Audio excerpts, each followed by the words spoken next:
जय हिंद दोस्तों, welcome to my YouTube channel R K math Guru में। आज हम इस वीडियो में क्लास 10th मैथ का प्रश्नावली 3.2 का प्रश्न नंबर 3 को हम लोग सॉल्व करेंगे, सीखेंगे इसको कैसे लगाया जाता है। इसके पिछली वीडियो में हम लोग प्रश्नावली 3.2 के क्वेश्चन नंबर 2 को सॉल्व किया था, सीखा था। यदि आप वो वीडियो नहीं देखे हैं तो हम उस वीडियो का लिंक इसके डिस्क्रिप्शन बॉक्स में दे देंगे, आप वहां जाकर वॉच कर लीजिए। तो चलिए हम लोग अपने क्वेश्चंस की तरफ चलते हैं और देखते हैं कैसे लगाएंगे, सीखेंगे। तो चलिए, कह रहा है कि अनुपात A1/A2, B1/B2 और C1/C2 की तुलना कर ज्ञात कीजिए कि निम्न रैखिक समीकरण के युग्म संगत हैं या असंगत है। सेम, यदि आप प्रश्न नंबर 2 को अगर देखे होंगे तो उसी तरह से एकदम सेम लगेगा। उसमें क्या पूछा था? प्रतिच्छेद रेखा, समांतर रेखा और उसके बाद संपाती रेखा। तो हम आपको बता दें, इसमें संगत रेखाएं, अगर रेखा प्रतिच्छेद रेखा को ही संगत रेखा कहते हैं, प्रतिच्छेद रेखा को ही संगत रेखा कहते हैं, समांतर रेखा को असंगत कहते हैं, समांतर रेखा को असंगत कहते हैं। और उसके बाद जो संपाती रेखा होती है उसको भी हम संगत रेखा कहते हैं। क्योंकि संपाती रेखा में अनंत हल होंगे और प्रतिच्छेद रेखा में एक हल होंगे, इसका मतलब वो दोनों संगत है। लेकिन समांतर रेखा में एक भी हल नहीं होते हैं। तो चलिए हम लोग अभी लिख कर भी समझे जाएंगे और समझेंगे। चलिए,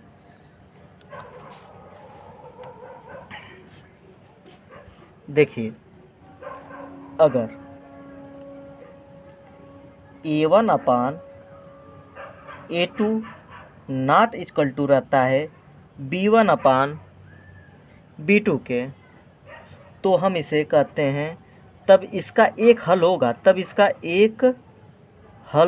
होगा, और जब इसका एक हल होगा तो हम इसे कहते हैं संगत, इसे कहते हैं संगत या प्रतिच्छेद रेखा भी कहते हैं। इसे संगत रेखा या फिर प्रतिच्छेद रेखा भी कहते हैं। उसके बाद दूसरा आता है कि A1/A2 equal B1/B2 not equal C1/C2। जब ऐसा रहता है समीकरण तो इसका एक भी हल नहीं होता है, मतलब इसका कोई हल नहीं होता है, कोई हल नहीं होता है। तब हम इसे कहते हैं असंगत या फिर समांतर रेखा, असंगत रेखा या फिर समांतर रेखा, समांतर रेखा कहते हैं। अब उसी तरह से अगला क्या है, कहेंगे A1/A2 इक्वल होता है B1/B2 के इक्वल होता है C1/C2 के। तो इसका अनंत हल होता है, अनंत हल होता है, इसलिए इसे संगत रेखा भी कहते हैं, संगत रेखा भी कहते हैं। मान कहने का मतलब ये है, अगर जिसका हल होगा, चाहे एक हल हो चाहे अनंत हल हो, तो वह संगत है। जिसका एक भी हल नहीं होगा उसको असंगत रेखा कहते हैं। तो आई होप आप लोग को इतना अच्छे से समझ में आ गया होगा। अब हम अपने क्वेश्चंस की तरफ चलते हैं, देखते हैं क्वेश्चंस क्या दिया है। तो इसमें हम देखेंगे कि इसमें जो क्वेश्चंस दिया है, तीसरे का 1 वो दिया है 3x + 2y इक्वल में 5, और फिर उसके बाद दिया है दूसरा कि 2x - 3y इक्वल में 7। समीकरण 1 और समीकरण 2 इतना ये दिए हैं। तो हम इसको चलिए हल करेंगे उसी तरह जैसे हम पहले हल करते थे। क्वेश्चन नंबर 2 को जैसे हम हल किए हैं उसी तरह इसको भी हल करेंगे। तो चलिए यहाँ से हम पहले तो A1 का मान निकाल लेते हैं। तो a1 का मान हो जाएगा 3, क्योंकि x का गुणांक ही a होता है, y का गुणांक ही b होता है और c जो अचर पद होते हैं। या तो फिर आप इसको इस तरह से भी लिख सकते हैं, एक बार आप लिख लीजिए क्या, 3x प्लस 2y, इस 5 को इक्वल की इस साइड लेकर आएंगे तो माइनस का 5 बराबर 0। उसी तरह से इसको लिख सकते हैं 2x माइनस 3y इक्वल की इधर लेकर आएंगे तो माइनस का 7 बराबर 0। अब हम उसको निकालते हैं a, तो a1 बराबर हो जाएगा 3, b1 बराबर हो जाएगा 2 और c1 बराबर हो जाएगा माइनस का 5। अब उसी तरह इस समीकरण देखेंगे तो a1 बराबर हो जाएगा 2, b1 बराबर हो जाएगा a2 कहते हैं इसको, तो b2 बराबर हो जाएगा माइनस का 3 और फिर उसके बाद c2 बराबर हो जाएगा माइनस का 7। तो चलिए अब हम निकालते हैं a1 अपान a2, तो a1 क्या है 3, अब b1 क्या है 2, फिर उसके बाद निकालेंगे b1 अपान b2 इक्वल में हो जाएगा क्या है, b1 क्या है तो 2 है और उसके बाद b2 क्या है माइनस का 3 है। तो बताइए क्या ये दोनों इक्वल हैं, तो आप कहेंगे नहीं, मतलब कि a1 अपान में a2 नॉट इक्वल हैं b1 अपान के b2। तो जब ये नॉट इक्वल हैं तो इसका एक हल होगा, अभी हमने ऊपर पढ़ा है देख लीजिए। और जब एक हल होगा तो बताइए ये क्या रेखाएं, संगत रेखाएं, तो हम इसको कह सकते हैं कि ये क्या है, संगत रेखा है। आई होप इतना आपको समझ में आया होगा। चलिए अब हम लोग तीसरा का प्रश्न नंबर 3 का दूसरा हल करते हैं, समझते हैं कि इसको कैसे हल करते हैं। चलिए इसका क्वेश्चन हम देख लेते हैं क्या क्वेश्चन दिया है। तो देख लीजिए इसमें क्वेश्चन दिया है दूसरा 2x माइनस 3y इक्वल में 8, फिर उसके बाद दिया है 4x माइनस का 6y, अब बराबर में दे दिया है 9। तो चलिए हम लोग इसको भी हल करते हैं।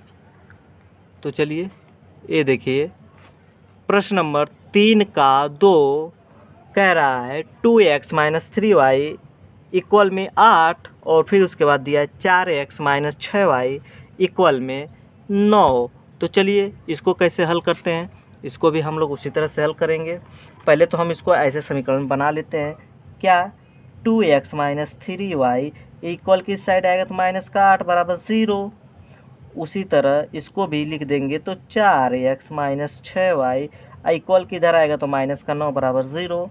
अब हम a1 बराबर ले लेते हैं तो कहते हैं 2 आएगा, b1 बराबर कहेंगे माइनस का 3 आएगा और c1 बराबर कहेंगे सर माइनस का 8 आएगा। ठीक है, इधर से हम ले लेते हैं a2 बराबर तो कहेंगे सर 4 आएगा, b2 बराबर तो आप कहेंगे सर माइनस का 6 आएगा, अब c2 बराबर तो आप कहेंगे सर माइनस का 9 आएगा।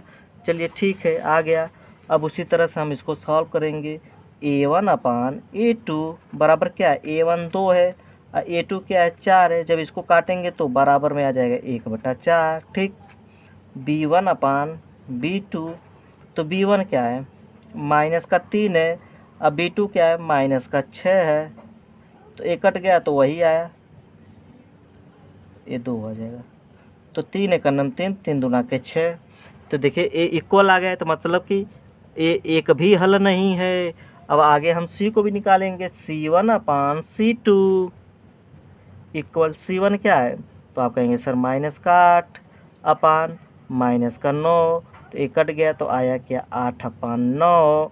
तो क्या इक्वल है यह, तो 2 तो इक्वल है लेकिन तीसरा इक्वल नहीं है। कहने का मतलब है कि a1 अपान a2 इक्वल है b1 अपान b2 और नॉट इक्वल है c1 अपान c2। और जब not equal c1 upon c2 होता है तो हम अभी कहे थे कि सर इसका तो अनंत हल होगा, और जब अनंत हल होगा तो ये भी तो संगत रेखा ही तो है।